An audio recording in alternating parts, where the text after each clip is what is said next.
Bezrat Hashem, le Zohar de ce matin, Parashat Behar, Vechi tomru manochal. Rabbi Yehuda patach, betach badonai va'aseto. Dit Rabbi Yehuda, regardez, dans la paracha cette semaine, Parashat Behar, de quoi ça parle? Ça parle de l'année sabbatique. Tu travailles la terre 6 ans, et la 7e année, tu reposes la terre. Alors, tu dis Hachem, si je ne travaille pas la 7e année la terre, il n'y aura pas de récolte. Manochal, qu'est-ce qu'on va manger? Qu'est-ce qu'on va donner à manger aux enfants? Il dit Rabbi Yehuda, betach b'Hashem. Est-ce que tu as la émouna? Crois en Hachem. Pourquoi? La Torah dit tout de suite.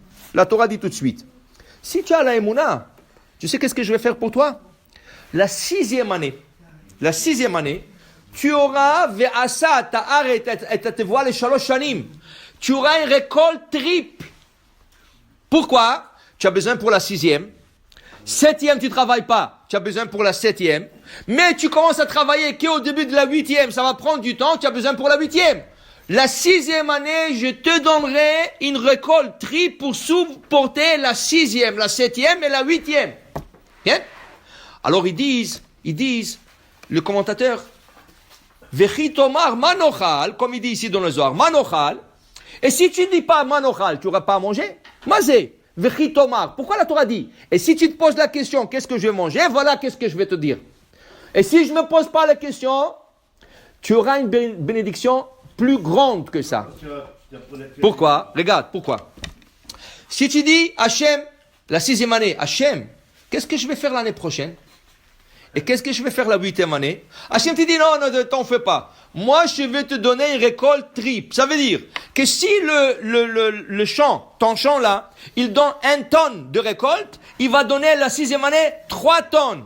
Mais monsieur, est-ce que c'est vraiment une bénédiction ça? C'est pas une vraie bénédiction ça. C'était une bénédiction quand même, mais pas une vraie. Pourquoi? Tu sais pourquoi? Maintenant, tu travailleras triple. Si tu as 10 employés, maintenant tu as besoin de 30. Ça veut dire que tu dois investir plus d'argent.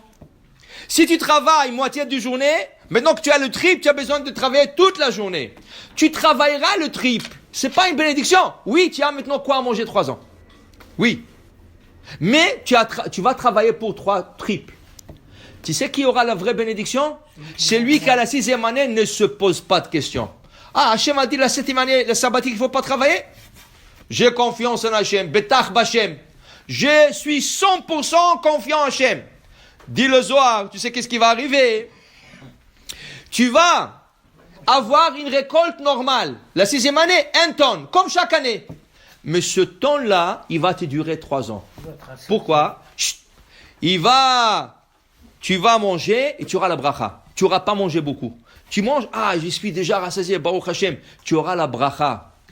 C'est pas la quantité, c'est la qualité. Alors celui qui a posé la question, il a eu la quantité. Mais celui qui ne s'est pas posé des questions, il a eu la quantité, le premier. La deuxième, il a eu la qualité. Même récolte avec une beracha. Alors pour te dire Rabbi Yehuda, cette émouna, il faut avoir la émouna en Hachem. Si Hachem te dit ne travaille pas, il faut avoir la émouna. Même chose Shabbat. Tu dis mais le meilleur business c'est Shabbat. Ouais. Tout le monde vient acheter Shabbat, tous les goyim font le commande Shabbat. Comment je vais perdre tout ça? Monsieur, émouna. Si tu as la émouna en Hachem, c'est comme, le Chafetz Chaim il dit, c'est exactement comme un chaudron d'eau. Tu as comment on appelle ça, le percolateur d'eau. Okay? Combien contient le percolateur? 60 tasses, le plus grand. 60 tasses. Écoute, combien de robinets il a ce percolateur? Un robinet. Toi tu dis, moi je vais avoir plus de l'eau, plus vite. Qu'est-ce que tu fais? Tu vas chez quelqu'un, tu lui dis, installe-moi un 2e robinet. Alors il t'installe un 2e robinet. Est-ce que tu auras plus de l'eau? Non. Tu auras plus de l'eau qui sort. Mais est-ce que tu as gagné plus de l'eau? Non. Parce que 60 tasses va être toujours 60 tasses. Alors tu liquides plus vite. Mais tu n'as pas eu plus. La même chose. Rosh Hashanah, Hachem il dit combien de l'argent tu dois gagner toute l'année. C'est Rosh Hashanah. Pourquoi on prie Rosh Hashanah? Regardez. Toutes les prières de Rosh Hashanah, après la prière, qu'est-ce qu'on fait? Les David, Mizmor, l'Hachem, Haaretz, Emunah. Qu'est-ce qu'on demande? La Parnassa pour l'année. Pour toute l'année. Et chez Rosh Hashanah, qu'Akadosh Baruch Hu te dit, voilà, cette année, monsieur, tu vas gagner tant. Maintenant, est-ce que tu penses parce que tu vas travailler overtime, tu vas travailler au bureau, tu vas rester plus de temps, et tu vas courir, et tu vas appeler les clients, tu penses que tu vas faire plus d'argent? Pas du tout, monsieur. Tu vas faire exactement l'argent qu'Hachem a décrété que tu as. Alors, si tu penses de faire plus qu'il en faut, okay, c'est comme quelqu'un qui a installé un deuxième robinet sur un percolateur, et il veut tirer plus. Oui, tu vas avoir plus d'eau, mais tu n'auras pas plus de quantité d'eau. La même chose. Betach Bachem. Si, dans la Parnassa, si tu mets la confiance en Hachem, dans la Parnassa, le matin, tu sors de la maison, on dit Hachem, je sais que la Parnassa, c'est entre tes mains, je sais que tu vas me donner, c'est fini, tu entres le monde d'Hachem. Et il dit Tov. Qu'est-ce que c'est Tov? Un Tov, dit le Zohar ici, un Tov est la Tzadik. Le Tzadikim est avec toi maintenant. Tu as confiance en Hachem, le Tzadik, il te bénit. Il dit celui-là, il a confiance en Hachem, Allah, donne-lui une bracha. Donne-lui une bracha, il mérite une bracha, il est tzaddik celui-là. Écoute, tu as une femme et 2 enfants à nourrir. On te dit, prends une année sabbatique, va à la yeshiva étudier. Mais tu es fou, qu'est-ce que je veux leur donner? Sheket. Hachem t'a dit, fais ça, ne pose pas de questions. Je vais vous raconter une petite histoire. Il y avait un rabbin, il a construit une grande yeshiva à Bnei Brak, okay, la yeshiva de Ponovitch. Okay? Une grande, très, très grande yeshiva. Ce rabbin, au début, dans les années 60, 70, il a ramassé beaucoup, il a essayé de ramasser de l'argent. Dis-moi, 1000 élèves à nourrir et à loger, c'est beaucoup. C'est un grand budget. Mais il a dit, il prend sur lui. Rien qu'il vient étudier, rien que venez étudier.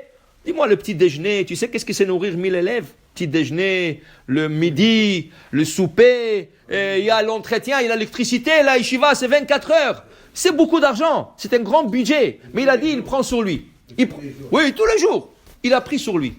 Et il tournait dans le monde. Lui, il aimait beaucoup aller en Angleterre. Parce qu'il y avait des grands philanthropes là-bas qui le subventionnaient. Il allait en Angleterre. On lui a dit, dis-moi, est-ce que tu es parti voir celui-là? Il dit, non, je n'ai jamais entendu de lui. Il lui a dit, je te prends un rendez-vous, tu vas aller le voir. Il lui a donné, écoute, je n'arrive pas à le rejoindre. Voilà son téléphone. Appelle-le. Le rabbin, il a appelé. Il dit, écoutez, je suis en ville. Pour quelques jours encore, est-ce que je peux vous rencontrer? J'ai un sujet très important à vous.